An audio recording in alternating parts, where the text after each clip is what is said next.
Creating a DEX screener banner involves customizing a banner for your DEX screener trading page, which displays information like token pairs, price charts, and other trading data. Here's how to create a DEX screener banner. Access DEX screener. Visit DEX screener and ensure you are logged in with your wallet connected. Choose a token pair. Select the token pair you want to feature in your banner. This could be any popular trading pair, like ETH/USDC or BNB/USDT. Customize the banner. Navigate to the banner customization section.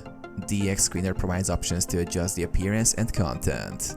Enter a title or description relevant to the trading pair or specific information you want to highlight. Adjust colors, background images, or other visual elements to match your desired design. Add metrics. Include key metrics such as price, volume, and liquidity in the banner to provide quick insights for visitors. Generate the banner. After customizing, click Generate Banner to create your unique DEX screener banner. Use the banner.